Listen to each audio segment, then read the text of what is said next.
Buenas noches, amados, amadas, ¿cómo van? Qué bueno que pudo sacar su tiempo para venir a acompañarnos en esta noche. La verdad que hace mucho tiempo que quería haber empezado este estudio y bueno, por diferentes razones no se dio. Tal vez algunas sugerencias para estas 16 semanas. Me gustaría sugerirle que ojalá usted compre un cuaderno especial para que tome sus notas, ¿verdad? Que traiga su Biblia, ojalá la Biblia, ¿cómo se llama? En papel o como guste, pero sería muy bueno para que pueda marcarla. Hoy lo que vamos a hacer es una introducción, ¿verdad? Que vamos a entender de qué se trata. Y algo importante es que todos los jueves, ya a mitad de la mañana, la lección de hoy va a estar subida en nuestra página de internet, que es www.banccr.org.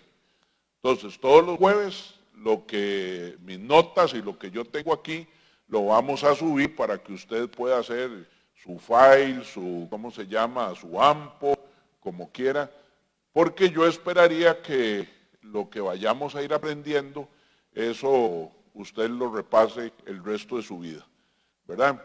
Esto no es un curso de discipulado, o sea, no hay en el mundo, ni podría haber un curso donde digo, ok, voy 16 semanas y me gradué, y ya soy discípulo, ¿verdad? El discipulado es algo que dura toda la vida, que tenemos que aprender a caminar.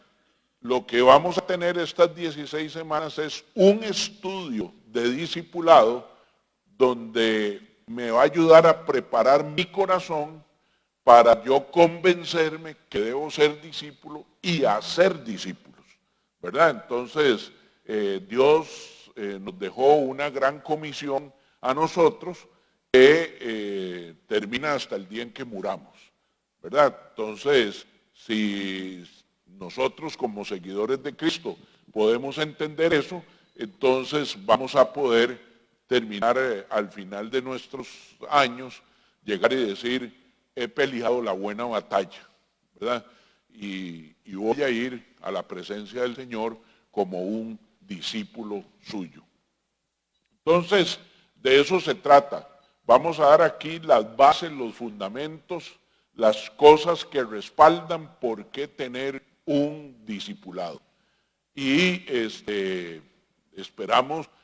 yo espero que ojalá usted pueda arreglar su agenda para que tenga constancia, pero si por alguna razón no puede, va a estar la enseñanza en YouTube, va a estar en Facebook y van a estar las notas en la página de internet de la iglesia www.banccr.org.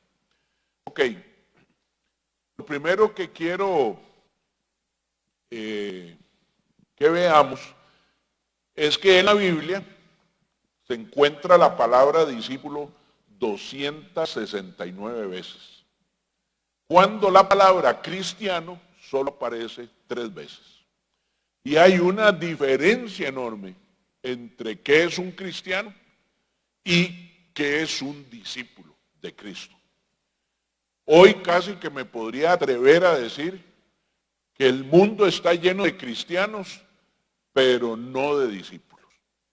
Y el Señor, en su corazón, con sus hijos, no solamente quiere que nos volvamos a Él, que seamos cristianos, ¿verdad? Pequeños Cristos, sino que nos convirtamos en discípulos.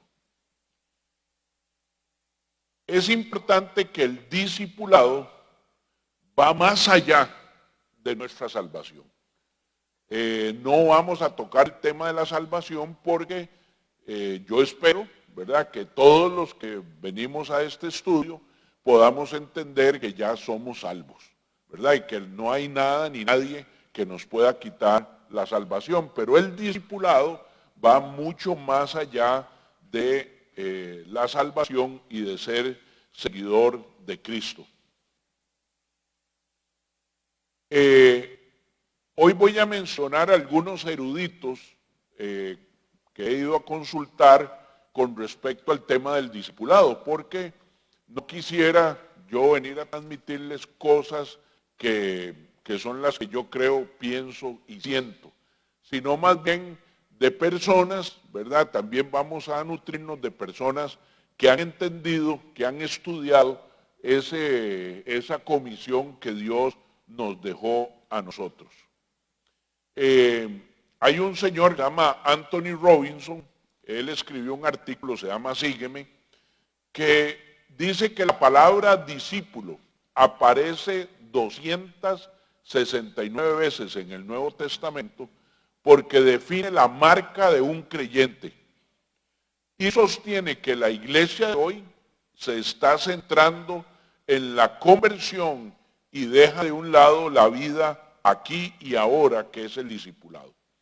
Es muy dado, ¿verdad?, de muchas iglesias, que nosotros salimos a buscar almas para el Señor. Eso está perfecto. Y eso hay que seguirlo haciendo y lo seguiremos haciendo y lo seguiremos motivando. Pero traer almas a Cristo va más allá de la traída, porque nos queda recorrer con estas personas un camino donde ellos puedan convertirse en discípulos. Y discípulo, ¿verdad?, es alguien que sigue a un maestro, es alguien que tiene un mentor, es alguien que tiene a alguien con quien compararse. Pero más que discípulo, nosotros vamos a hablar en este estudio de discipulado, que es el proceso en el cual estamos embarcados para hacernos en discípulos. El discipulado es el proceso por el cual yo llego a ser como Cristo. Eso es básicamente el discipulado. Déjenme ver, siempre me come esto. Ok, aquí está. El discipulado es el proceso de llegar a ser como Cristo. ¿En qué áreas? ¿Verdad? Porque nosotros vamos a seguir teniendo limitaciones. Entonces, lo primero es ser como Cristo en su naturaleza. Recuerden, Jesús vino y se hizo hombre. Y ese hombre, Jesús tenía carne, Jesús fue tentado, Jesús tenía, su carne tenía debilidades también, y él supo manejarlas de una manera extraordinaria. Dice la Biblia que no se le conoció pecado y no pecó. Entonces, hay una naturaleza que tenía Jesús, que era una naturaleza humana, que no era diferente a la nuestra, era igual. En carácter moral, Jesús pudo mirar a los ojos siempre a las personas con quien habló. O sea, tenía la autoridad y el carácter. El carácter es el alma, el comportamiento moral para hablar con cualquier persona y para dirigirse a quien fueran reyes o fueran esclavos. Jesús siempre supo cómo dirigirse a las demás personas. También en valores, Jesús siempre dijo, yo hago lo que mi Padre me dice. Mi Padre me inculcó cosas a mí que yo vengo a hacerlas cumplir. Entonces, yo también debo, en el proceso de discipulado, ¿verdad?, tratar de que mis valores sean muy parecidos a los valores y comportamientos de Cristo. En los propósitos, Jesús vino por los perdidos, vino a traer libertad. Jesús vino a abrir cárceles, vino a romper cadenas, vino a liberar a los endemoniados. Jesús vino a traer esperanza, Jesús vino a traer consuelo. Y si usted lo ve, el cuerpo de Cristo deberíamos estar haciendo ese trabajo. Nosotros deberíamos liberar al oprimido, nosotros deberíamos abrir cárceles, nosotros deberíamos traerles conocimiento para que puedan vencer a quien les vence, nosotros debemos orar por ellos, nosotros debemos ministrar al necesitado, ministrar al que se encuentra cautivo. Es exactamente lo mismo que nosotros necesitamos. Dice que también en pensamientos, Cada vez que hay una situación adversa, lo primero que pensamos es lo peor. Pero la palabra del Señor dice que en todo lo bueno, que en todo lo justo, que en todo lo amable, en todo lo que es de buen nombre, en eso pensemos. Y hay que entrenar a nuestro cuerpo a que podamos comportarnos en nuestra manera de pensar exactamente como Jesús se comportó. En conocimiento, dice la palabra, y Jesús crecía en estatura, conocimiento y favor con los hombres y con los suyos. Entonces, hay que estudiar, hay que leer la palabra, hay que prepararse, hay que ver qué significa esto, hay que ver por qué se escribió, en qué momento histórico, a quién estaba dirigido, para nosotros poder tener un conocimiento correcto.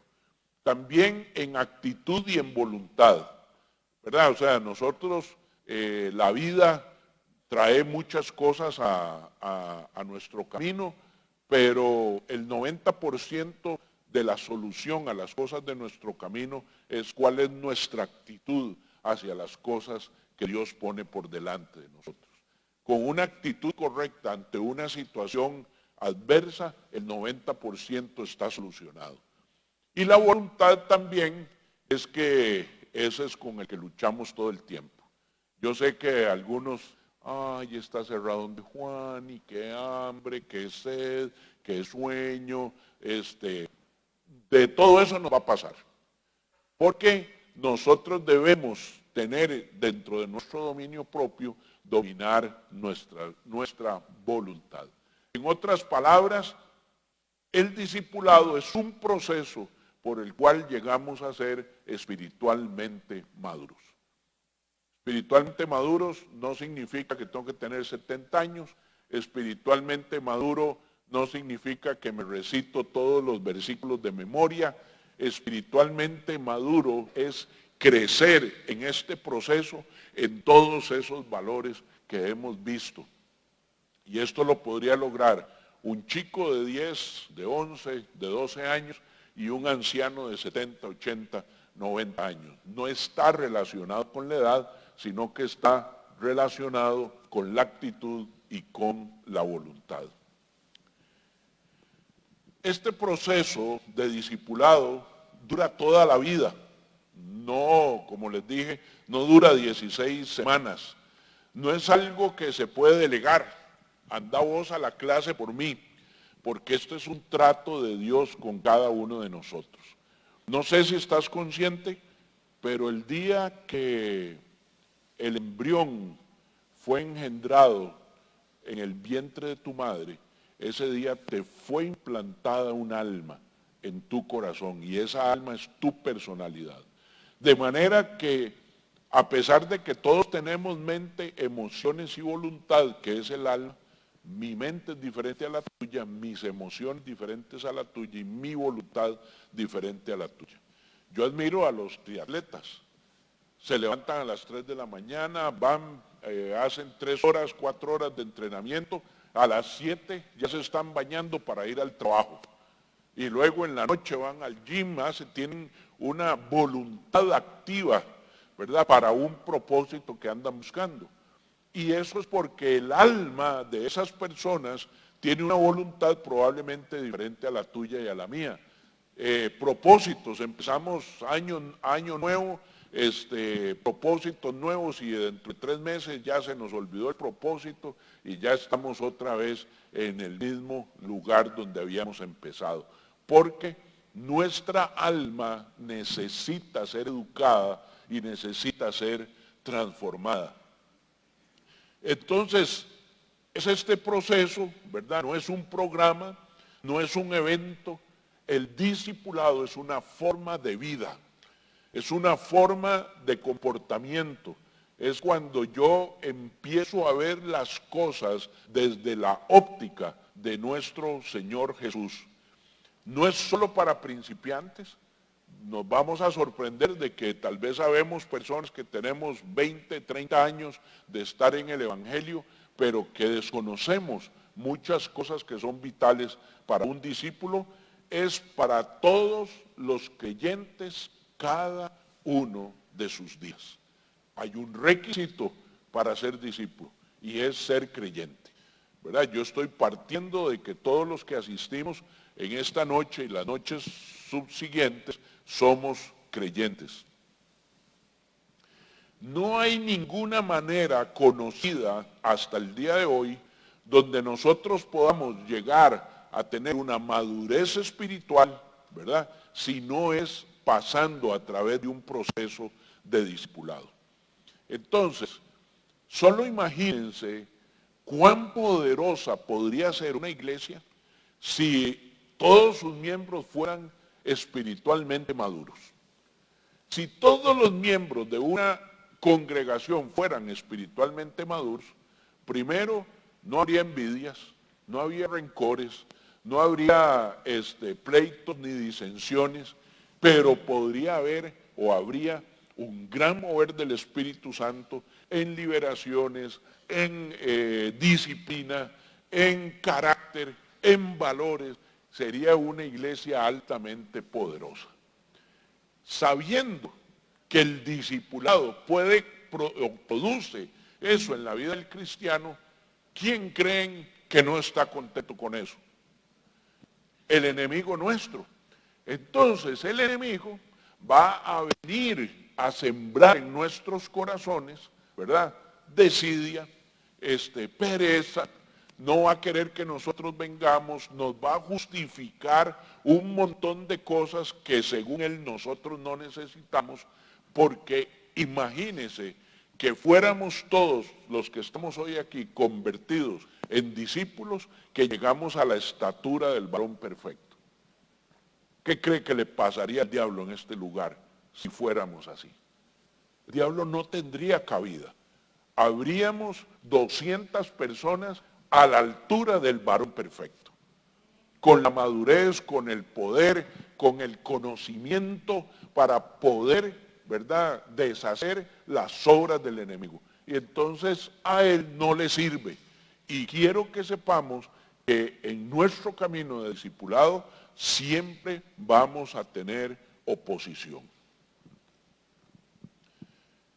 Howard Hendricks, otro erudito del siglo pasado, dice que cuando una persona recibe a Cristo y nunca toma un proceso de discipulado formal, hay poca esperanza de ver una transformación en su vida.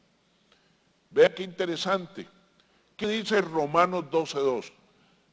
¿Cómo empieza Romanos 12:2? ¿Con qué palabra? Transfórmense. O sea, Dios está esperando que cuando nosotros venimos a su rebaño, a su familia, a partir de ahí empieza un proceso que nos va a llevar a una transformación. ¿Qué es una transformación? En este caso, hablamos de un estado postrer que es mejor que el primero. Entonces, si yo vine a los pies de Cristo como adúltero, yo debo transformarme en un hombre fiel. Si yo vine a los pies de Cristo como suplantador y engañador, yo debo convertirme en un hombre íntegro, honesto, a través del proceso de que yo me voy discipulando. Entonces debe haber una transformación. Lo que dice Hendricks es que es muy difícil y poco probable que cuando venimos a Cristo y no nos metemos en un proceso de discipulado, es poco probable que haya transformación en nuestro corazón. A medida que nos comprometemos con el discipulado, así será el grado que alcancemos de madurez espiritual. A medida que descuidamos nuestro compromiso al discipulado, será el grado en que suframos la destrucción, la devastación y la pérdida eterna. Hay pérdidas en nuestra vida que traerán dolor si nosotros no estamos preparados para recibirlas como discípulos de Cristo. Quisiera hoy en la introducción contarles un poco cómo era el papel del discipulado cuando Jesús estaba aquí en la tierra. No sé cuántos han podido ir a Israel, pero en Israel hay un monte que se llama el Monte Arbel. La palabra dice que Jesús pasó mucho tiempo en el Monte Arbel. porque le encantaba ir ahí por una razón. Tenía una de las mejores vistas del mar de Galilea. Entonces Jesús también tenía emociones. A él le gustaba mucho ir ahí, tenía una vista espectacular. Se estima más o menos que el 60% del tiempo de Jesús en la tierra, en su ministerio, lo pasó cerca y alrededor del mar de Galilea. Y era el escenario perfecto para, ¿cómo se llama? Para que dijera de sus sermones más emotivos y sus sermones más impactantes, los dio alrededor del mar de Galilea. Y dentro de eso, recoge Mateo ese versículo. Mateo 28, 19 al 20. Empieza con la palabra vayan. Cuando nosotros recibimos la palabra vayan, ¿cómo procesamos eso en nuestra mente? Como una orden, ¿verdad? O sea, nos dice el jefe, vaya a hacer esto, vaya a traerme esto, vaya a llevar esto, vaya a hacer esto. O sea, nosotros recibimos la palabra vayan en nuestro lenguaje, la procesamos como una orden. Entonces aquí hay una orden directa de Jesús que dice, vayan pues y hagan discípulos. Hagan discípulos. Eso es una responsabilidad nuestra. Y un discípulo, ¿verdad? Para ser un discípulo, ¿qué hay que ser? Discípulo. ¿Verdad? Nadie puede hacer a alguien, yo no puedo darle a nadie un curso de maestría en ingeniería industrial si yo no soy certificado como máster en ingeniería industrial, porque no podría llegar al mismo nivel, al mismo grado, ¿verdad? Entonces, Jesús ahí está ordenando, porque su padre así se lo pidió, que fuéramos a hacer discípulos de todas las naciones. Ahí Jesús echa por la borda el pueblo de Israel como el único, el escogido, sino que ahora el Padre, que se había dedicado todo el Antiguo Testamento a guiar y a convencer a su pueblo, para que fuera de buen testimonio y otros pueblos se inclinaran ante el mismo Dios, ahora está quitando esa exclusividad que tenía el pueblo de Israel y la está mandando a todas las naciones. Y manda solicitando que cuando los traigamos tenemos que bautizarlos. Y dice en el nombre del Padre, del Hijo y del Espíritu Santo.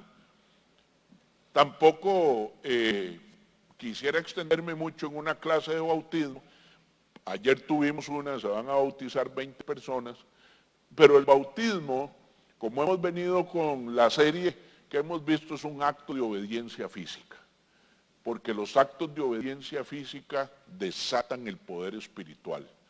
En este acto de obediencia física, ya yo no soy del grupo secreto de cristianos, ahora soy del grupo público. Entonces el Señor dice, van a ir a ser discípulos y esos discípulos van a empezar bautizándolos, pero además de bautizarlos, debes enseñarles. ¿Y qué les vas a ir a enseñar? A guardar todo. Y guardar todo no significa meterlo bajo la alfombra, significa poner en práctica. Porque hay una diferencia entre el saber y el hacer. El Señor dice, no solo les vas a enseñar para que sepan, sino también les vas a enseñar para que hagan. O sea, Él está esperando que todo el conocimiento que vamos a recibir lo pongamos en práctica. ¿Y qué es lo que va a hacer? Lo que les he mandado. Otra versión dice, lo que les he enseñado. Una pregunta. ¿Cuáles fueron las enseñanzas directas de Jesús?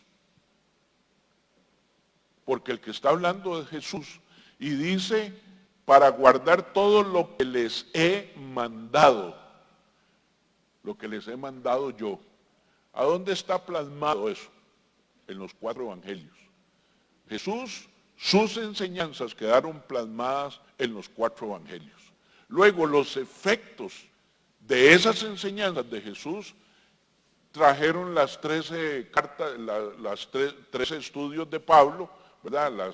Las 13 epístolas, trae Santiago, trae lo que otros, Juan, ¿verdad? En primera de Juan, segunda de Juan, en Apocalipsis, ahí traen las consecuencias que sufrió el mundo, dada los evangelios que Jesús mandó y trajo.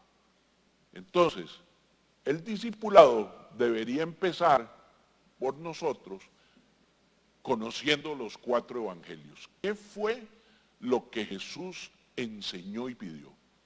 Un señor que se llama John Piper tomó este versículo y dijo, vamos a ver, no pretendo conocerlo todo, pero él, siendo maestro de la escuela bíblica, le pide a sus estudiantes de doctorado que tomen los 4 evangelios y vayan a anotar cuáles son las cosas específicas que Jesús mandó que aprendiéramos y que hiciéramos. Cuando ellos recogen 120 estudiantes de la Escuela Bautista de Texas, toman todos los estudios y hacen su tarea, y esa era su tesis de graduación para cada uno, John Piper logra recopilar 1731 enseñanzas y requisitos que Jesús le pidió a sus seguidores, a sus discípulos, que ellos debían conocer y hacer. Imagínense que nosotros digerimos 3 o 4, ayunar, orar, diezmar, servir. Ahí vamos por 4. Pero hay 1731 enseñanzas y Piper todavía aclara en sus libros que probablemente por no tener nosotros la mente de Cristo, probablemente algunas se les han escapado a todos los investigadores. Porque Jesús dijo, vas a ir a enseñarles a que pongan en práctica lo que yo les he enseñado. O sea, lo que he dejado ahí en los 4 evangelios. Una gran parte del ministerio de Jesús implicaba ser discípulos. Y durante este tiempo, él se dedicó con 12 hombres. Y luego mandó a estos hombres a ir por el mundo a que hicieran discípulos y los discípulos a hacer discípulos. Y por eso hoy estamos reunidos aquí. Porque hubo voluntades y hubo obediencia en algunos llamados para que pudiéramos ir a ser discípulos. Sin embargo, hoy pareciera en la iglesia que hay una gran carencia de entendimiento en esta área y la brecha entre el mandamiento y la aplicación es muy grande. Nos hemos llenado de conocimiento, pero hemos sido carentes en la aplicación del conocimiento. Y una de las cosas importantes es que Jesús mandó que lo pusiéramos en práctica, que lo guardáramos, que lo atesoráramos en nuestro corazón. Entonces imagínense la distancia que hay entre lo que nosotros conocemos y lo que nosotros hacemos. Y esa es una de las razones por las que ocupamos ser discipulados. ¿Cómo era el papel del discipulado en el ministerio de los apóstoles? ¿Verdad? Ya ahora poniéndolos del lado de los apóstoles, además de una cosa importante, este versículo es el que se conoce como la Gran Comisión, ¿verdad? Y es la Gran Comisión porque es lo que Dios está esperando, ¿verdad?, que nosotros hagamos, y es grande porque todavía quedan más de 2/3 partes de la población del mundo que no ha sido alcanzada, ¿verdad? Pero vean ese otro versículo. Ya aquí es Pablo, ¿verdad?, haciendo una evaluación de la ejecución de las enseñanzas de Jesús. Lo primero que dice, a Él, ¿quién es Él? A Jesús, ¿verdad? Nosotros proclamamos. La palabra proclamar es anunciar, ¿verdad? O sea, siempre estamos hablando de Él, siempre andamos siendo representantes de Él. Dice Pablo, a Él nosotros proclamamos amonestando a todos los hombres. Aquí la palabra amonestar es convencer, convenciendo a todos los hombres y enseñando a todos los hombres con toda sabiduría. O sea, esa sabiduría es la que dejó plasmada Jesús. Entonces dice que vamos convenciendo a las personas, vamos amonestándolos, vamos redarguyéndolos, diría alguien con un lenguaje más eclesiástico, pero además de eso, les vamos a ir enseñando con toda sabiduría. Y la palabra sabiduría es con toda revelación. Porque nosotros podemos ver un versículo que si el Espíritu Santo no nos revela qué es lo que dice, probablemente lo pasamos por alto. Dice, a fin, ¿cuál es el fin de que proclamamos, anunciamos, llamamos, redarguimos y enseñamos sabiduría? A fin de presentar a todo hombre perfecto en Cristo. Vean qué interesante y vean la dimensión a la que lo lleva Pablo.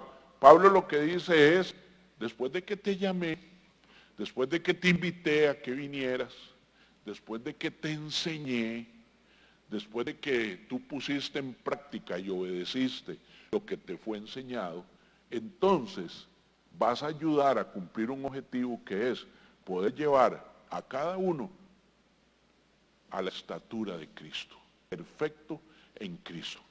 Dice, con este fin, ¿con cuál fin? Con el fin de presentar a los hombres delante de Dios a la estatura de Cristo, trabajo, esforzándome según su poder, no según el mío, esforzándome según su poder que obra poderosamente en mí. Quiere decir que Pablo, que había sido un perseguidor de cristianos, ahora se ha transformado en una persona que asegura que el poder del Espíritu Santo está en él. Entonces imagínese usted, para que usted pueda ir soñando, que no importa la condición en que usted esté, no creo que ninguno esté hoy en la condición de Pablo, de ser un perseguidor de cristianos. Vamos a poder llegar a transformarnos de tal manera que yo podría reconocer que lo que hago, que mi esfuerzo, que mi dedicación, no lo hago con mis fuerzas, sino por un poder que está en mí, que es el poder del Espíritu Santo. Y ese es uno de los grandes regalos del discipulado. Cuando yo voy creciendo, cuando voy poniendo en práctica, entonces el poder del Espíritu Santo vendrá a mi vida. Y este es el propósito central, la obra principal de los apóstoles, a presentar a cada persona espiritualmente maduro en Cristo. Pero ¿cuál es la realidad? ¿Qué sucede hoy?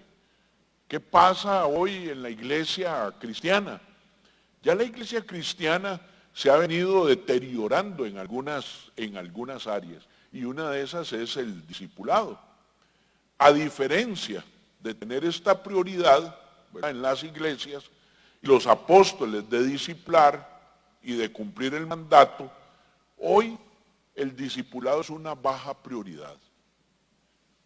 Es muy triste ver que las iglesias nos hemos convertido en lugares de refugio, pero que ofrecen servicios que atraen, ¿verdad? Entonces, tenemos el ministerio de este, el ministerio del otro, y entonces ahí me siento bien, ahí me tratan bien, ahí me siento como en familia, pero el eje principal que nos ha sido solicitado, que es ser discipulados, se ha venido quedando de lado.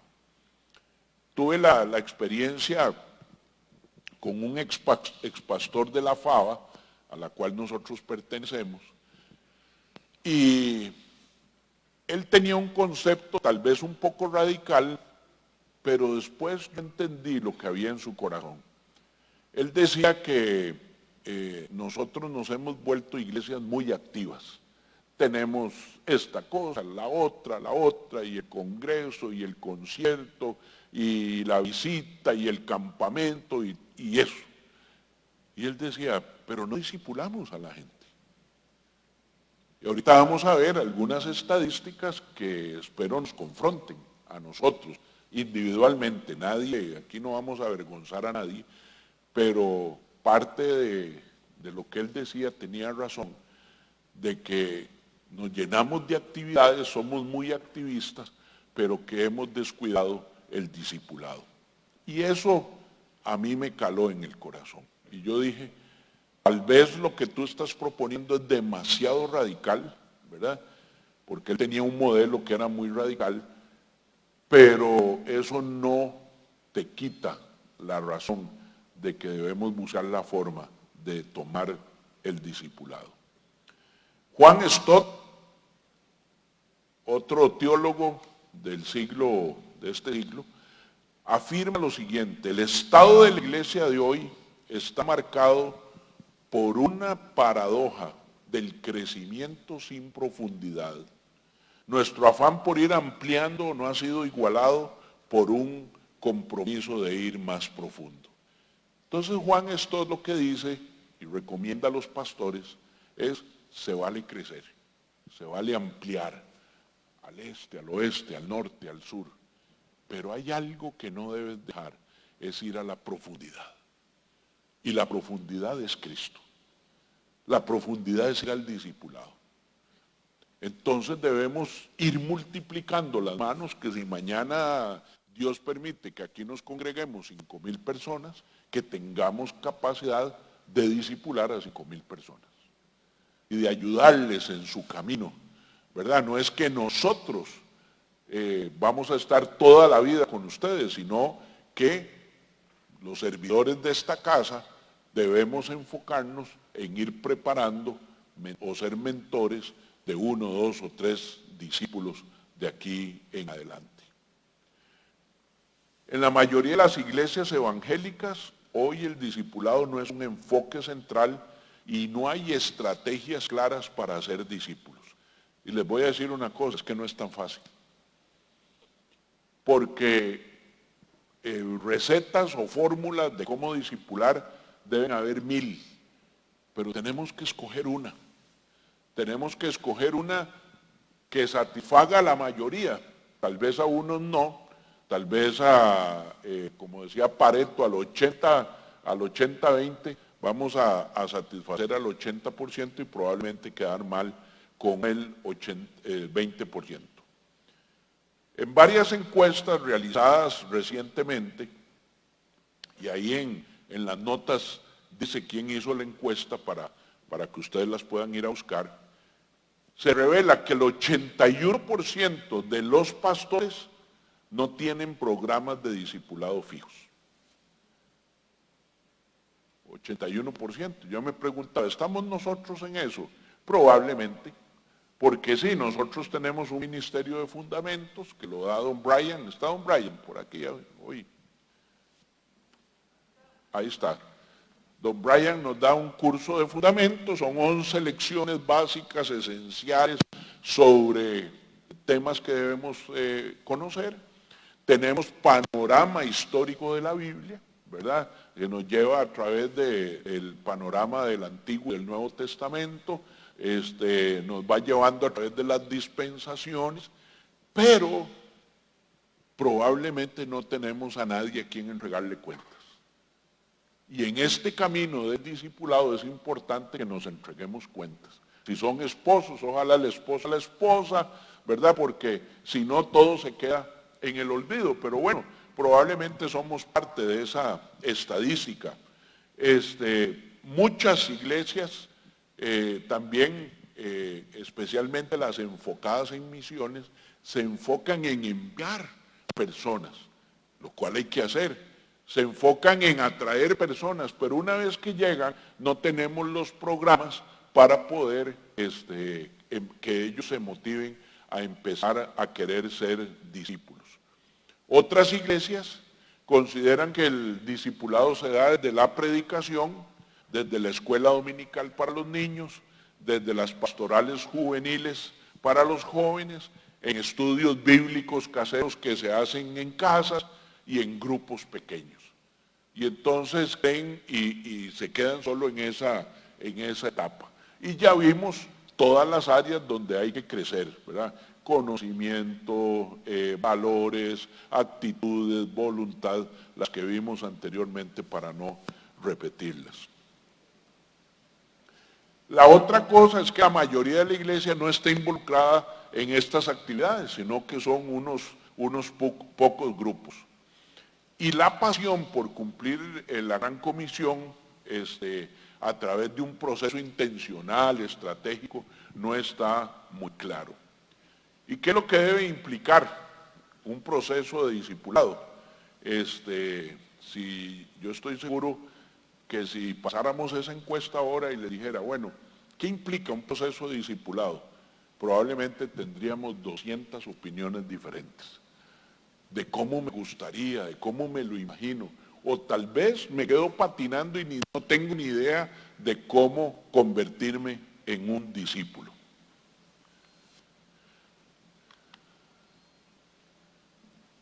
El propósito de Dios para nosotros en esta vida es que nos transformemos a la imagen de Cristo. Yo creo que eso seguirá por toda la eternidad estando en el corazón de Dios, de que nosotros podamos transformarnos como a su Hijo. Y eso es el sueño de nuestro papá, ¿verdad? La madurez espiritual, ¿verdad? No viene en gotas, no viene en pastillas, no hay recetas, sino que se va adquiriendo conforme nosotros vamos siendo transformados. Dice la palabra en Romanos 8:29, porque a los que de antemano conoció, usted y yo, también los predestinó a ser hechos conforme a la imagen de su Hijo. O sea, Dios nos conoce de antemano, un día se atravesó en nuestro camino y Él, sabiendo que nosotros íbamos a recibirlo en nuestro corazón, ya tenía un deseo en su corazón, y es que fuéramos hechos conforme a la imagen de Cristo, para que Él sea el primogénito entre muchos hermanos. O sea, dice, yo quiero tener millones o billones iguales a Jesús, iguales, que puedan crecer a esa estatura. Y dice, los predestinó. O sea, ya Dios estableció que nuestro destino está a convertirnos como a la imagen de su Hijo amado. ¿Cómo nos transformamos? A través del discipulado. Entonces, ¿qué puede usted esperar del proceso de discipulado suyo? Transformarse cada día más cerca de la imagen del varón perfecto.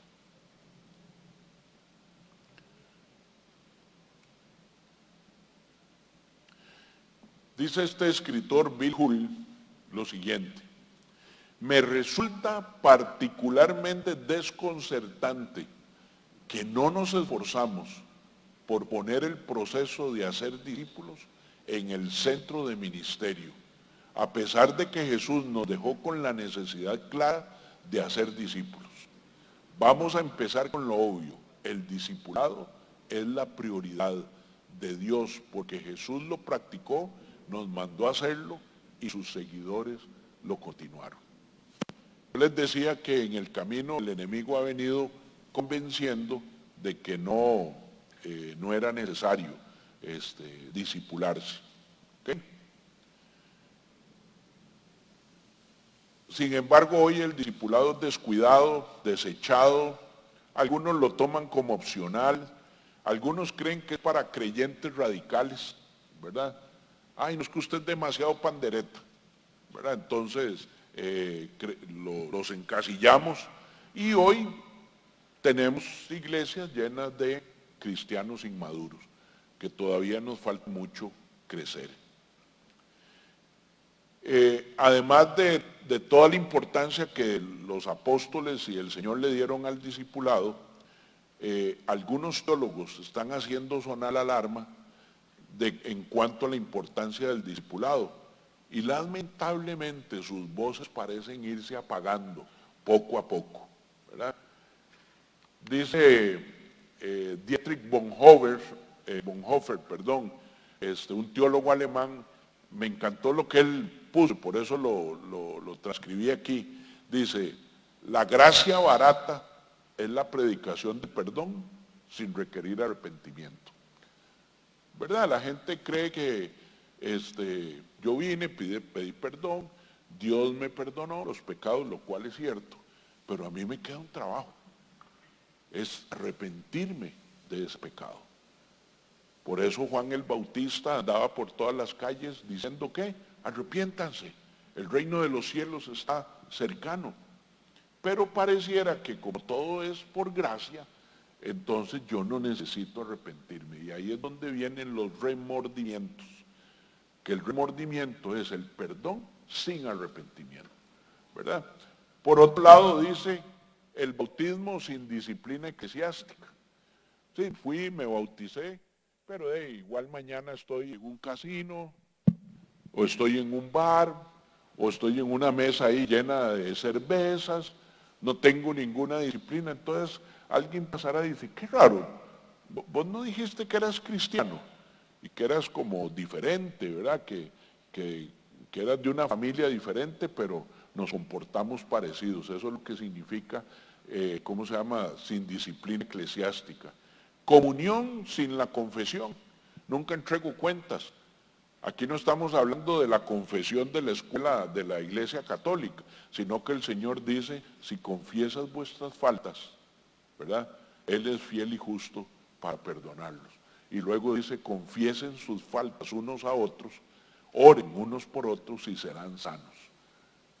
Entonces a veces el orgullo no nos deja ir y reconocer, ¿verdad? A nuestra esposa, mira, quiero pedirte perdón, yo actué de una manera ingrata, yo quiero que realmente me perdones y yo le estoy pidiendo a Dios que eso se desaparezca de mi vida, ¿verdad? Y dice que la gracia barata es la gracia sin discipulado, una gracia sin la cruz, una gracia sin Jesús. Entonces todo es por gracia. Como yo vivo bajo la dispensación de la gracia, entonces, ¿y qué era la gracia? ¿Alguien recuerda cuál era la definición de gracia? Un montón de, como me vienen cosas que no me merezco, y entonces yo creo que toda la vida lo voy a seguir haciendo. Y entonces dice este teólogo alemán que eso a él le llama gracia barata.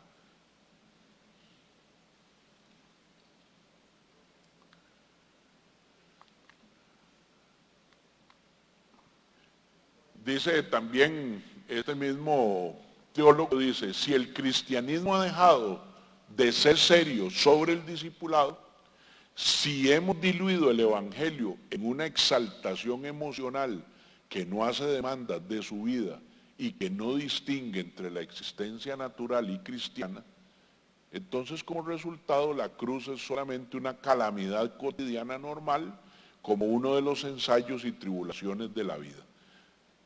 Lo que está diciendo él es que un buen discípulo se distingue entre el resto de las personas y él. Hay una diferencia.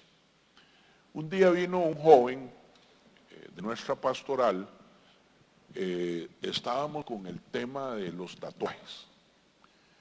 Y algunos más radicales, ¿verdad? Le sacaban Levítico 6, ¿verdad? Que no marques tu cuerpo. Y entonces el muchacho ya ahí se sentía 20 grados bajo perro, ¿verdad? Culpable, ya el tatuaje no se lo podía quitar. Y entonces, no, pues entonces respondía, pero eso es del Antiguo Testamento y Jesús no dijo nada sobre el tatuaje, ¿verdad? Si me lo pongo o no. Y entonces viene a preguntarme a mí qué opino yo, que ¿Cuál es la posición de la iglesia con respecto al tatuaje? Qué difícil. No voy a decirles que levanten la mano, pero aquí hay un montón que tienen tatuajes en esta noche, ¿verdad? Entonces yo les voy a decir, todos los que tengan tatuajes no vengan el otro miércoles. Usted no puede ser discípulo, ¿verdad? Porque Levítico 6 dice esto. Entonces me preguntó, y yo entiendo ya, él quería una respuesta, y yo sé cuál respuesta quería. Entonces le pregunté, ¿por qué te tatúas? ¿Cuál es la razón? Distinción, diferenciación, tal vez identidad con un grupo, ¿verdad? Porque me la puso difícil. Mateo 11:7, ¿verdad? Jesús es mi Señor. ¿Verdad? Entonces, ya uno tiene que dar una respuesta y yo, Señor, manda ese ángel ya, porque no sé qué decir, ¿verdad?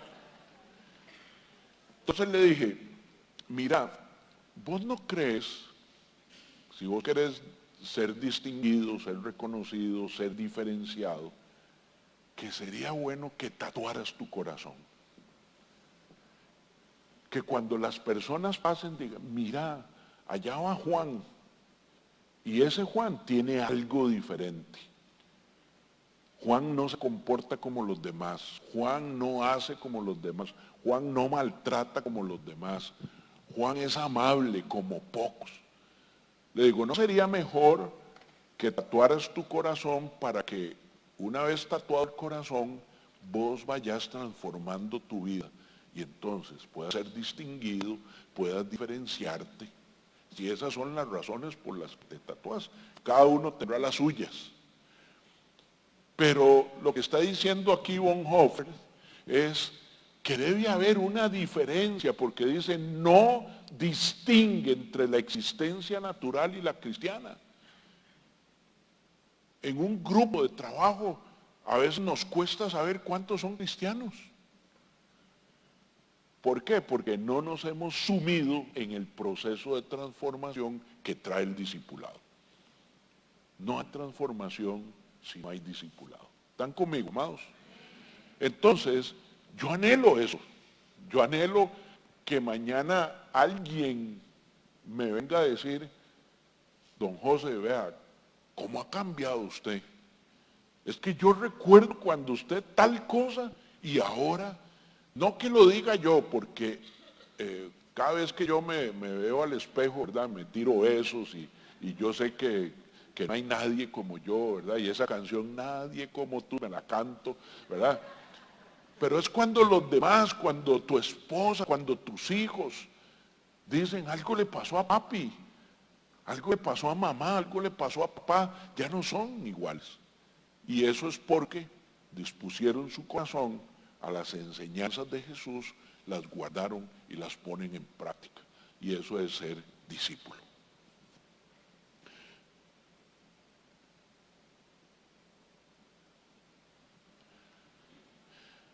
Dallas Willard dice lo siguiente, un concepto específico errante que ha hecho un daño incalculable a la iglesia y los propósitos de Dios con nosotros es el concepto de que el cristianismo trata mayormente con la salvación y el perdón de pecados.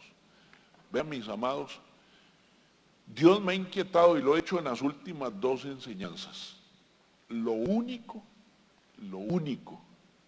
que usted no puede obtener por obras es la salvación. Nada.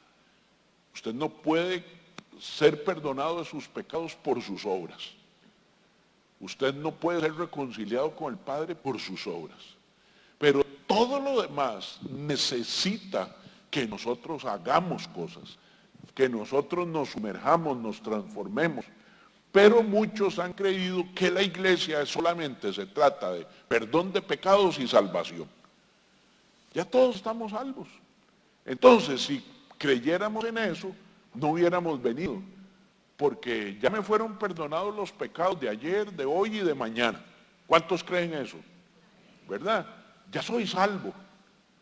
Ya no necesito nada más. No, el Señor dice, ya eres salvo, pero hay una parte del reino que te la heredé aquí. Y es que tú seas transformado, que tú seas discipulado.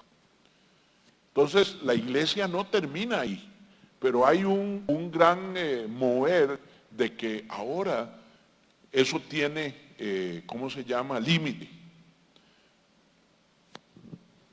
Y ese pensamiento domina una gran parte de nuestra iglesia contemporánea. Le quita fuerza a la iglesia.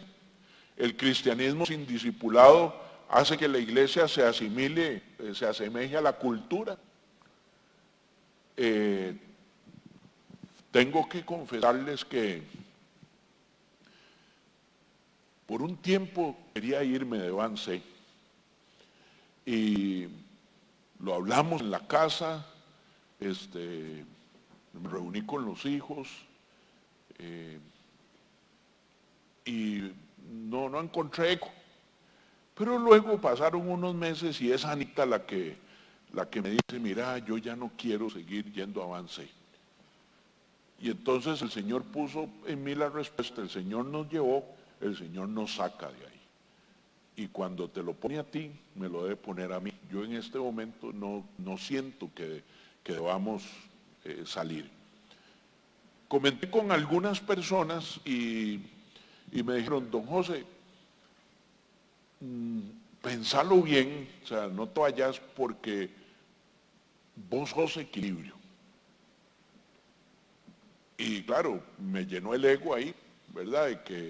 Yo, no sé si usted ha notado, pero no hay una sola de mis enseñanzas que no use la Biblia, ¿verdad? Y es algo que me apasiona hacer. Pero eso significó que entonces en el otro lado no usábamos la palabra. Y yo dije, esto está mal, eso está mal porque yo no vine para hacer equilibrio, yo vine para predicar la palabra. Y entonces pasamos por ese proceso de transformación, ¿verdad? Pero muchos ya se habían acostumbrado a la cultura. Entonces había un señor que era dueño de una empresa grande que cada vez que teníamos una actividad, él nos ayudaba a montones con sus recursos, con su trabajo, siempre estaba ahí atento. Y de un pronto a otro noto que ya no volvió. Y dije yo, qué raro que no ha vuelto. Entonces le dije a Anita, voy a llamarlo. Entonces lo llamo, ¿verdad? Como los 3 meses. Y le digo, hola fulanito, mira, ¿qué ha pasado? Te hemos extrañado, no has vuelto, pasó algo, hicimos algo. Me dice, no, pastor, me dice, vos sabes que yo te quiero mucho, dice, te respeto mucho. Dice, pero bueno, nos habíamos ido a un viaje allá a Islandia, no sé qué, después fui a China, y después con los nietos nos hemos enredado un poco la vida. Y me dice, no, yo no tengo por qué estarte diciendo esto, me dice, te voy a decir la verdad. Es que la doña no quiere volver. Le digo, ¿y qué pasó? Es que dice que ahora solo de la Biblia se predica. Yo me quedé callado y dije, bueno, no, mira, tranquilo, aquí las puertas están abiertas cuando gusten. Colgué y le dije, gracias Señor, porque hoy reafirmaste mi ministerio. Eso significaba que íbamos por buen camino. Alguien vio que solamente predicábamos de la Biblia. Y entonces, hacemos lo que Jesús nos mandó a hacer, a enseñarles a que pongan en práctica lo que Él nos enseñó a nosotros. Dice Bill Hull también, dice, por desgracia, el cristianismo sin discipulado domina gran parte del pensamiento de la iglesia contemporánea. Además de quitar la fuerza de la iglesia, cristianismo sin discipulado hace que la iglesia se asimile a la cultura. Y lamentablemente, cuando la diferencia moral entre la iglesia y la cultura deja de existir, la moralidad deja de existir y la iglesia pierde su poder y autoridad. Entonces eso significa que la iglesia se adapta a la cultura y no la cultura al evangelio, ¿verdad? Entonces hay que tener mucho cuidado. Decía Pastor Robert Morris, que llegó un señor y le dice, pastor, vea, yo tengo muchos años de venir aquí, dice, y sí, hay algunas enseñanzas que son bonitas, dice, pero es que siempre que el enemigo, que el cachudo, que los demonios, que esto, dice, yo le voy a decir una cosa, dice, a mí entonces, a mí Satanás no me jode. Entonces, la mayoría de las enseñanzas no son para mí, porque yo con el diablo ni sumo ni resto. Y le dice el pastor, yo creo que es porque tú caminas en la misma dirección.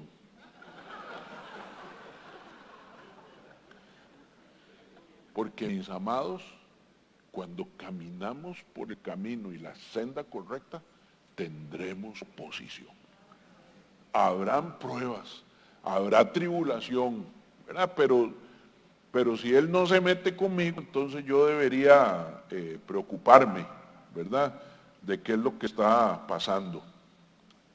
Decía otro columnista ahí del Evangélico Digital, dice, el problema en nuestra cultura no son los abortistas, no es la pornografía o los traficantes de drogas o los delincuentes, es la indisciplinada, desobediente y bíblicamente ignorante Iglesia de Cristo.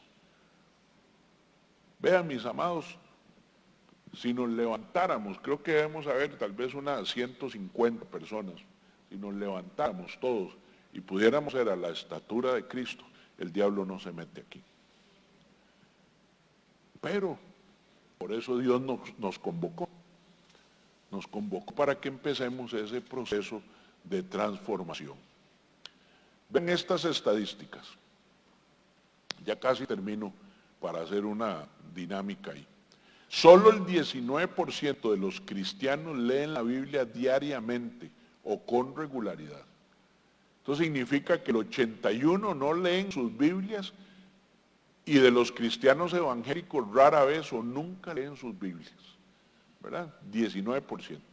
Muchos cristianos son bíblicamente analfabetos, ¿verdad? Menos de la mitad de los adultos pueden nombrar los 4 evangelios. No nos vamos a avergonzar, no lo voy a preguntar, ¿verdad? Pero dice que menos de la mitad. Y muchos cristianos no pueden identificar más de 2 o 3 de los 12 discípulos. Usted vaya pensando, me lo sé yo.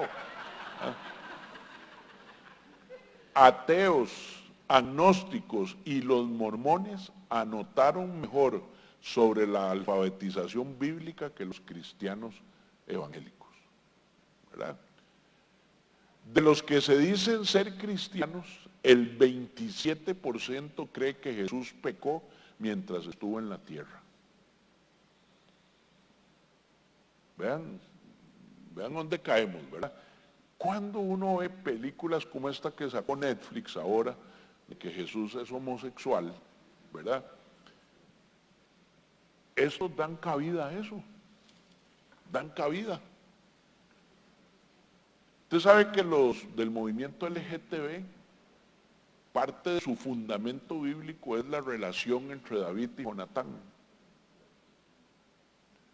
Porque nunca han ido a tomar la palabra y ir a ver cuál era en hebreo la palabra que se define como amigo entre Jonatán y David. Y es compañero de viaje.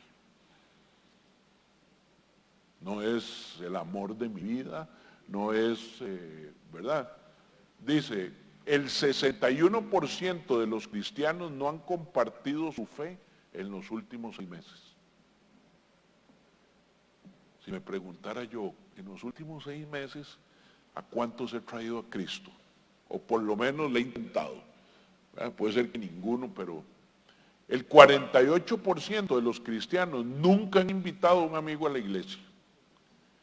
¿Qué pasaría si el 52%, ¿verdad?, de esta iglesia trajera una vez al mes a una persona? No cabríamos, ¿verdad? Pero eso no sucede. Solo el 25% de los miembros de la iglesia asisten a un estudio de la Biblia o un pequeño grupo 2 veces al mes. Solo el 25%. El cristiano normal ora entre 1 y 7 minutos al día. El 81% de los pastores no tienen programas de discipulado regular o de esfuerzo eficaz de tutoría para su pueblo para profundizar en su formación cristiana. O sea, no tenemos mentoreo, ¿verdad? Eso nos incluye a los pastores de vida abundante. El 20% de los cristianos dicen que rara vez o nunca oran por el estado espiritual de los demás. Entonces, esto, ¿verdad? Yo no sé si usted conoce las oraciones de la cabra. Bendíceme, ayúdame, ¿verdad? Protégeme. Pero cuando yo sé a veces que fulanito está pasando una situación difícil, le dedico 3 minutitos, Señor, voy a orar por mi amigo que está pasando. Si oramos entre 1 y 7 minutos, probablemente no nos dé tiempo.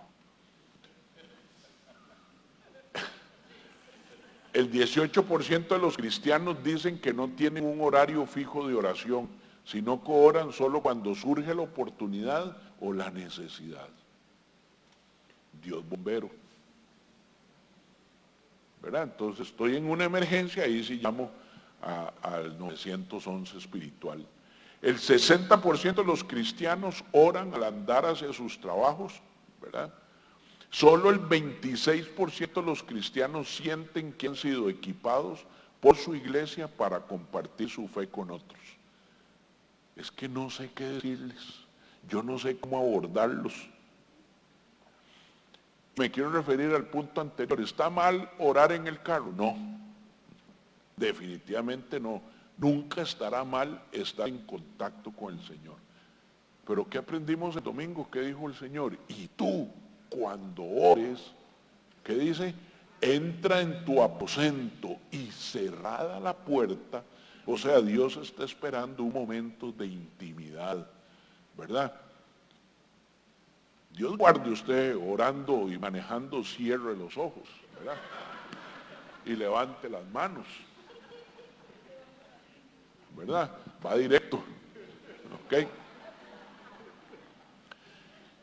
Numerosos estudios demuestran que los autoidentificados cristianos están viviendo vidas indistinguibles a los no cristianos. No hay diferencia, pero queremos hacerla. Solo la mitad de los cristianos creen en la verdad moral absoluta. Es que hoy el relativismo, todo es relativo. Ay, pero ¿por qué no tomarse unos vinitos? Yo no tengo nada contra eso, porque dice la Biblia, no os embriaguéis con vino. No dice que no tomen vino, no os embriaguéis. ¿Para qué me voy a tomar una botella de vino? Ya perdí el control, ya no soy el mismo, estoy bajo la influencia de, ¿verdad? Porque hay muchas cosas son relativas, ¿verdad? Todo el mundo lo hace, ay, es que no lleves tanto al extremo las cosas, ¿verdad? Ay, mami, me voy a ir a vivir con el novio para probar a ver qué. Tengo amigos, ¿verdad? Me dice este amigo, vamos jugando, ¿verdad? Y ya su hija está terminando la carrera de Derecho. Y entonces le digo, mira, ¿qué? ¿Cómo está tu hija? Y me dice, mira, muy bien. Dice, ya es el último cuatrimestre. Me dice, ay, le estoy pidiendo a Dios, dice, vea lo que le pide a Dios. Le estoy pidiendo a Dios que ya trabaje, dice, ay, a ver si por lo menos se paga sus tragos. No, excelente. O sea, vamos pura vida, ¿verdad?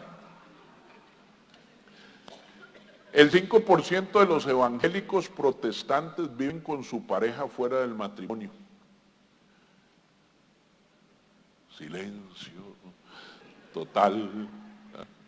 El 14% de los evangélicos protestantes son divorciados o separados. El 39% de los pastores protestantes creen que está bien obtener un divorcio si no existe amor mutuo en el matrimonio. Ay, mijito, si usted ya no la quiere, déjela. Y sí, déjela con 4 chiquitos y, ¿verdad? Con el 50% de la pensión, déjela, no importa. O pulsiémosla, vamos a ver cómo revivimos esa llama, ¿verdad? Cómo quitamos los obstáculos y cómo hacemos el esfuerzo para que volvamos otra vez a enamorarnos, a querernos. Puede ser que termine en divorcio, pero hacemos el esfuerzo, hacemos lo que el Señor manda que hagamos. Dice Dennis Hollinger, estoy convencido de que lo que el mundo necesita no es solo más conversos, pero hombres y mujeres que son auténticos discípulos de Cristo, que aman a Cristo en su ser entero, que llevan su fe en las trincheras de cada esfera de la vida. ¿Verdad? Entonces, hay mucho consenso de las cosas que nosotros necesitamos y yo creo que tal vez después de ver estos pequeños puntos, ¿verdad? Podamos convencernos a nosotros de que queremos ser discípulos, ¿verdad? Hay unas hojitas, ¿dónde está Katica? Pedirle a ver si con los anfitriones me ayudan. Ok, vamos a repartir una hojita, nada más. Si usted descarga la enseñanza, ahí va a estar el cuadrito este, ¿verdad? Vamos a esperar que lo tengan ahí en sus manos.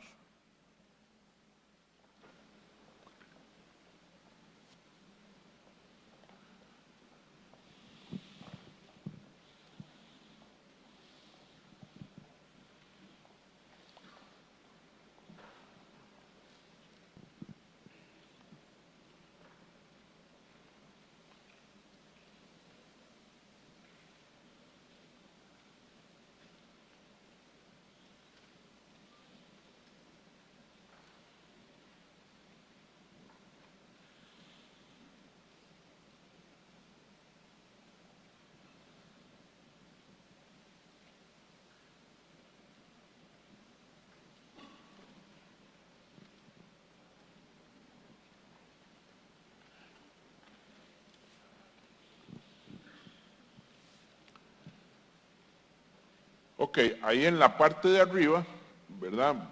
Vemos más o menos las etapas que nosotros pasamos como seres humanos, ¿verdad?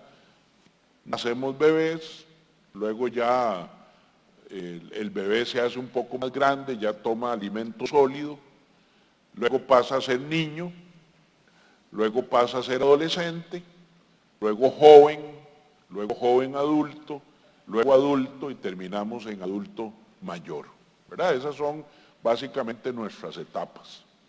Y en el lado izquierdo se van a encontrar más o menos los temas que nosotros vamos a tocar en este estudio de discipulado.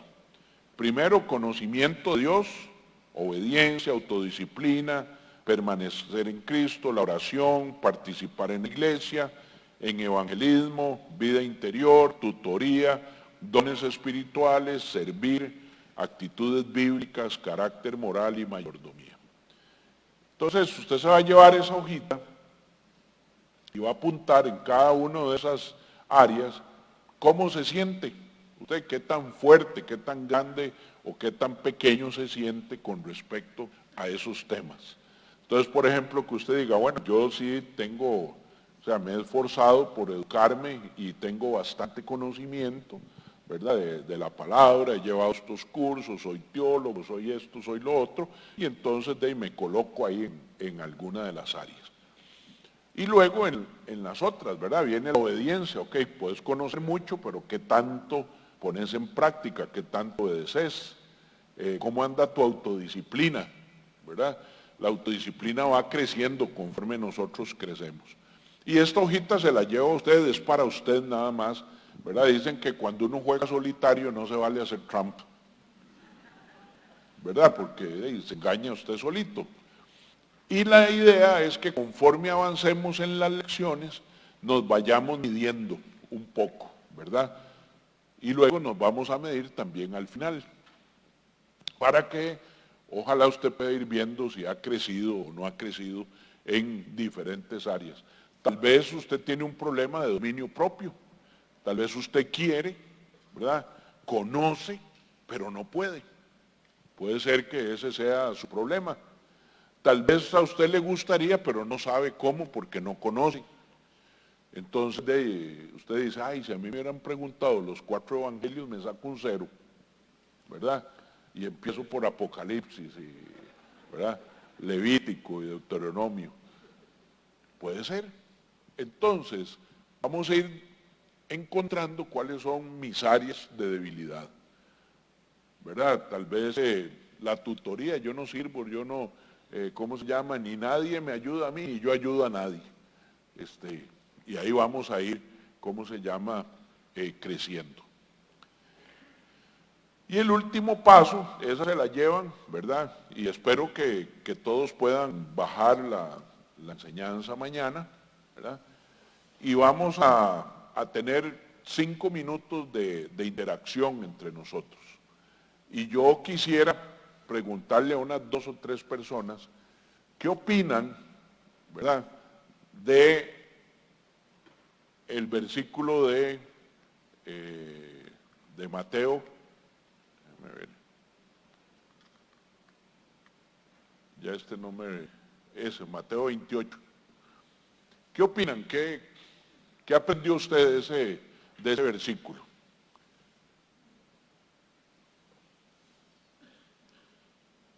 ¿Alguien levantó aquí la mano o no? Vamos a participar, ¿verdad? Venimos, ¿qué? Fue un mandato, ¿ok? Es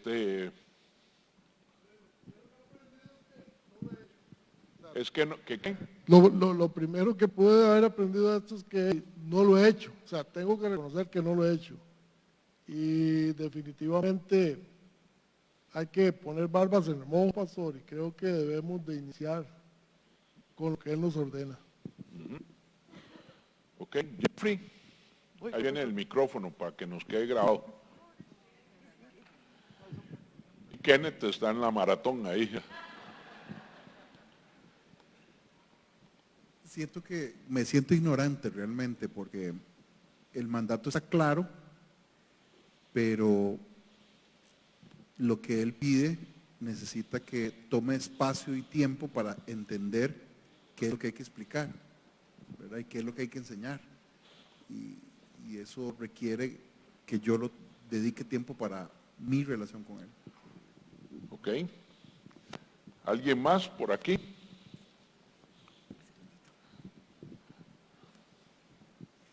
Buenas noches. Perdón. Después allá, dale. Ok. Yo tengo una experiencia muy particular. Crecí en un hogar católico, donde mi mamá era católica, pero tenía un papá testigo de Jehová. Entonces, cuando uno lee eso,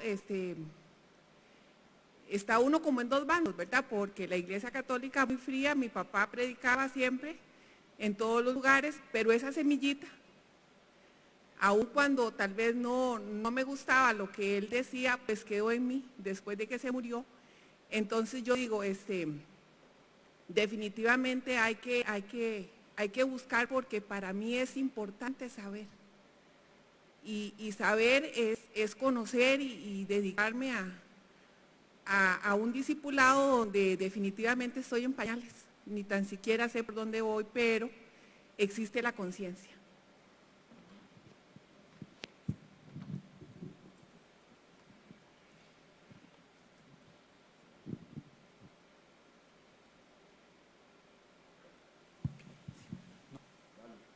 Básicamente que requerimos ser preparados. Okay. Requerimos ser preparados. En el nivel bebé difícilmente vamos a ir a discipular. Y lo otro que me llamó la atención fue cuando hizo referencia al tema del bautismo y la obediencia en el mundo físico para mover lo espiritual. Don José. Buenas noches. Para mí lo más importante de ese versículo es que tenemos que ser obedientes. Él nos está diciendo vayan. Entonces, si empezamos con la obediencia, vamos a poder ir logrando cada uno de los pasos que vienen dentro del versículo.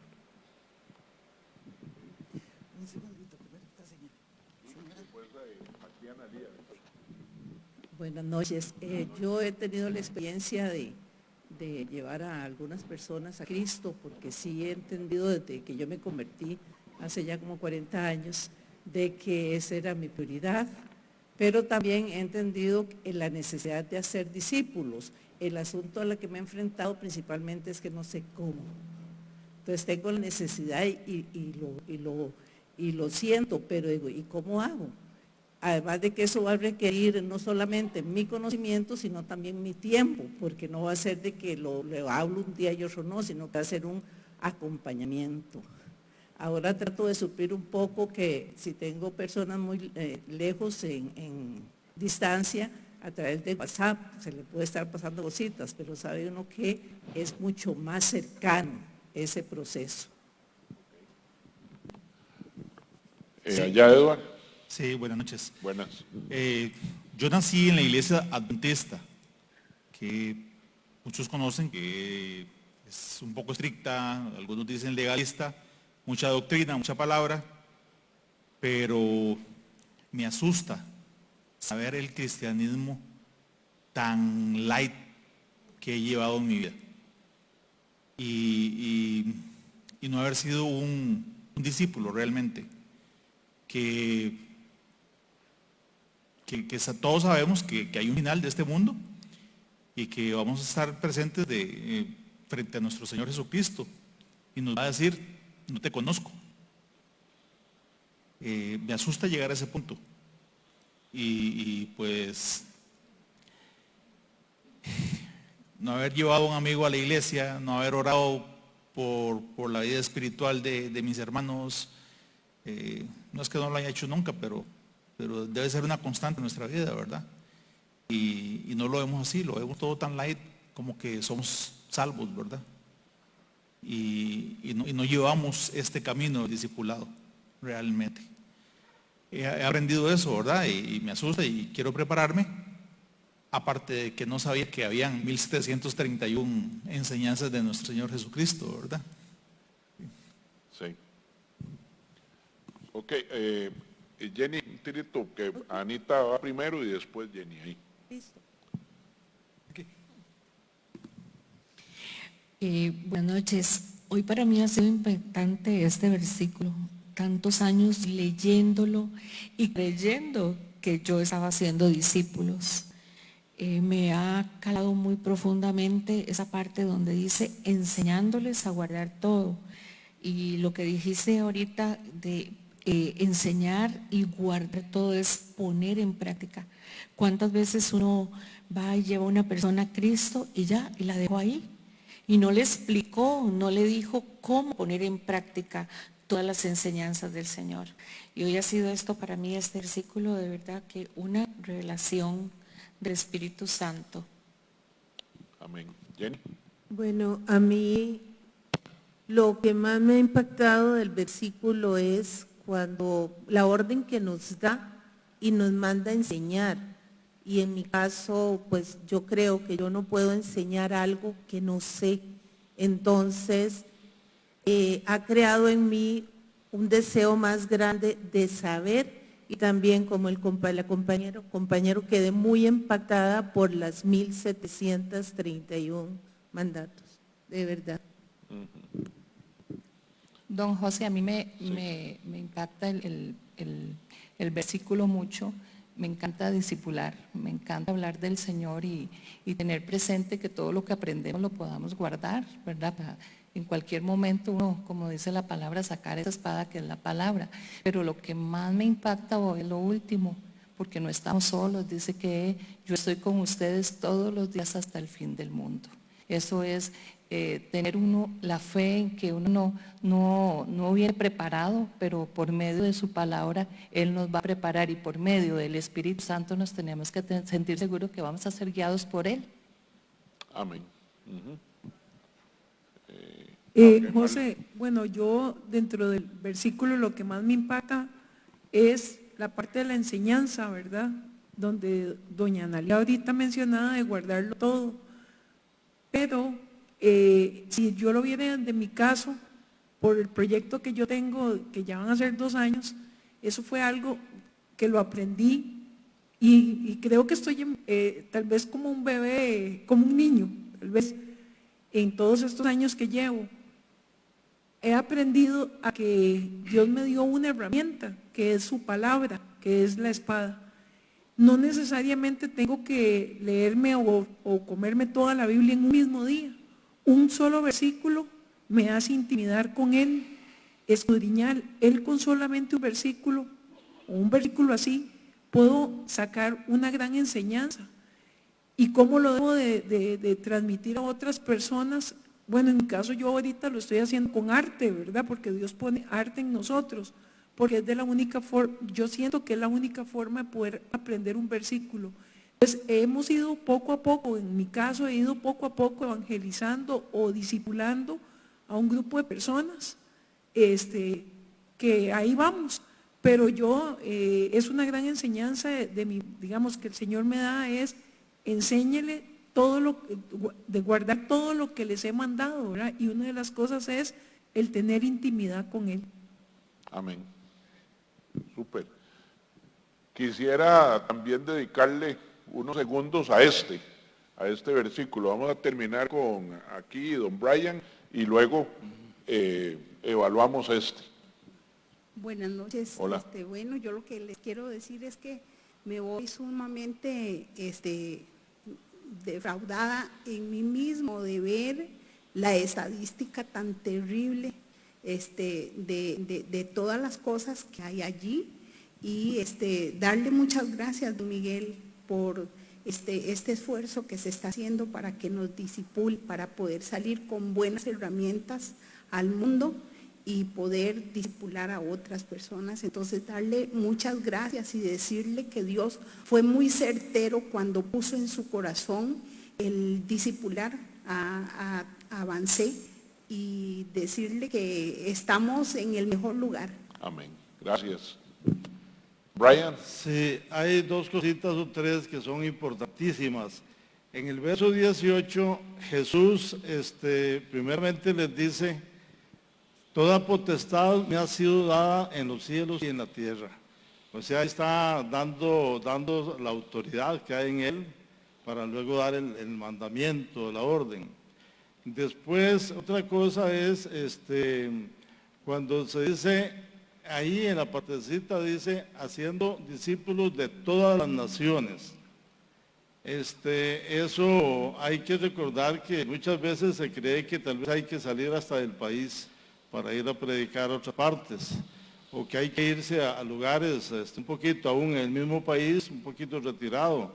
Y la verdad que la nación principal está en nuestra casa, con nuestra familia, con nuestros vecinos. Y ahí mismo el versículo de Hechos 1:8, donde dice Jesús: y recibiréis poder cuando haya venido sobre vosotros el Espíritu Santo. Y sigue diciendo: y me seréis testigos en Jerusalén, ¿verdad? En Jerusalén, en Samaria, en Judea, hasta el último de la tierra. Y también a veces se malentiende el Jerusalén, y es igual. Jerusalén es lo más cerca la casa, que tengamos. lo más cercano, claro. Sí, es una observación. Amén. Bueno, y un par de minutos para este enunciado poderosísimo de Pablo, ¿verdad? Pero que podría asustar a muchos. Buenas noches. Era referirme al anterior. Okay.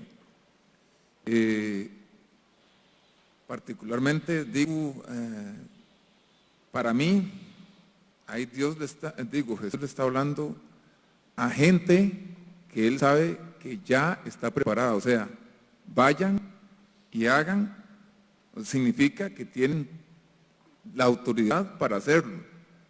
Por ejemplo, si a mí me ponen a hacer eso ahorita, está difícil que lo pueda hacer. O sea, la expectativa mía de aquí en adelante es poder hacer eso con el conocimiento para ejecutar eso. Eso es lo que yo puedo decir al respecto. Amén. Buenísimo. Buenas noches, pastor, y toda la congregación. Tanto uno como el otro pasaje hablan de que todos estamos implicados, invitados también. Todos primero debemos ser discípulos, o sea, lo que estamos haciendo aquí, interesarnos y ser constantes, y luego llevarlo a todos los hombres, dice ahí. Una de las cosas que a veces nos preocupa dentro de la congregación es que si traemos a una persona, ¿qué va a ser de esa persona, verdad? Y tener la alegría de saber que ahora la iglesia está enfocada en tener discipulado permanente para todos sus miembros, ¿verdad? Es una gran alegría, al menos para mí, ¿verdad? Porque entonces tengo la confianza de que si traigo una persona, avancé, esa persona guiándola correctamente puede llegar a crecer a su nivel, ¿verdad? A su ritmo, como discípulo, ¿verdad? Es muy duro ver la estadística de cómo las demás iglesias, ¿verdad? En general no tienen el discipulado como una prioridad, y lo difícil es que uno no siempre puede traer una persona específicamente avancé.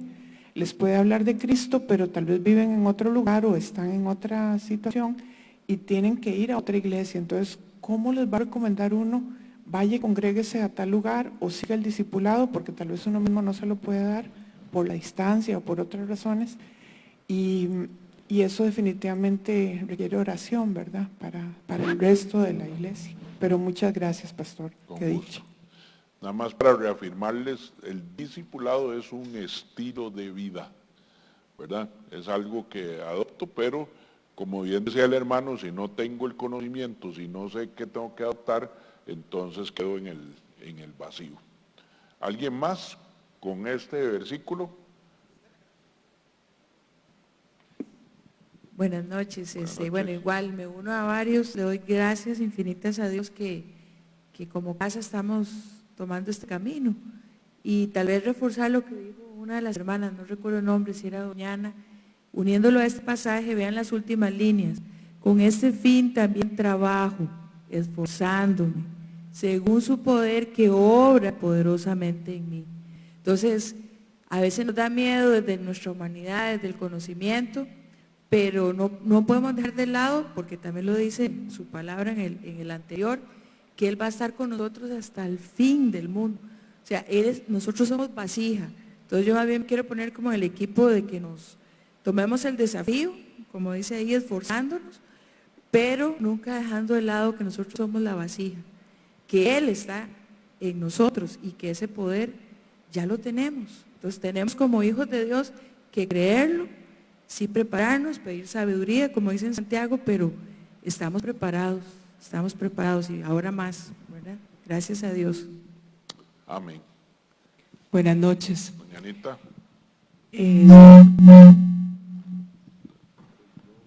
Solamente a principio de año sentí o fui movida a confrontarme a esa comodidad que yo creo que más de uno hemos estado por mucho tiempo, esa comodidad de conocimiento y de estar cercano a Dios, pero hasta ahí. Y yo creo hoy, don José Miguel, que muchos vamos a salir de aquí realmente movidos a accionar, a ir a hacer lo que el Señor quiere que hagamos. Pero más importante es esas herramientas que nos están dando la oportunidad de llevarlo a la práctica, porque muchas veces queremos hacerlo, pero como varios decían ahí, no teníamos como el norte, y aquí nos están dando las reglas de juego y cómo ir a jugarlo. Así que muchísimas gracias, y que el Señor nos sea, podamos ser útiles a Él para ir a hacer esos discípulos que Él quiere. Gracias. Amén. Bueno, la próxima semana ya empezamos, la primera lección es el conocimiento de Dios. Uno no puede amar a quien no conoce. Uno no puede ir a hablar de quien no conoce. Ahora decía la señora aquí que a veces no sabe qué decirle, y yo me ponía a pensar, cuando a veces recomendamos a un médico, ay, mira, es que ese médico es buenísimo, fíjate que a mí me hizo esto y a mi familia y a este, o el arquitecto te lo recomiendo, mira, en la casa nuestra hizo esto y esto, porque tuvimos una experiencia con el arquitecto, con el médico. Cuando tengamos una experiencia con Cristo, nuestro corazón solito puede ir a hablar de Él, ¿verdad? Y no hay recetas para evangelizar. Yo no sé si usted se ha puesto a pensar, pero en ningún lado dice que hay una oración de salvación. La Biblia no tiene ninguna oración de salvación. Eso fue alguien que puso en una síntesis, ¿verdad?, algunos de los elementos importantísimos que debemos conocer de Cristo. Pero vamos a ir aprendiendo. Entonces, de hoy en 8, si Dios lo permite, vamos a hablar del conocimiento de Dios, para irnos, reforzando y poder tener más sed de Él. Amén. Nos inclinamos nuestro rostro ahí donde estamos y nos despedimos. Amado Dios, bendigo tu nombre en esta hermosa noche, Señor, dándote gracias porque a esta hora podemos hablar de tu fidelidad.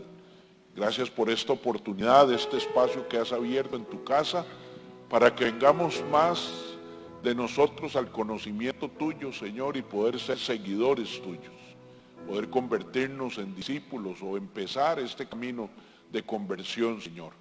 Pero lo que más me emociona, Señor, es que a través del camino vamos a ser transformados.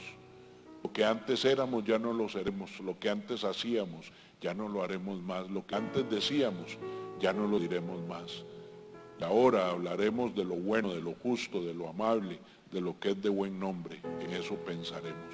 Bendigo tu nombre, te pido que lleves a cada uno con bien a su casa de regreso, que puedan descansar, que el Samac tuyo, Señor, les tome, les ministre, guarda su acostar y su levantar. Y si te place, Señor, regalarnos el día de mañana, que podamos amanecer gozosos de disfrutar las misericordias que serán nuevas mañana. En el nombre de Jesús. Amén y amén. Que Dios les bendiga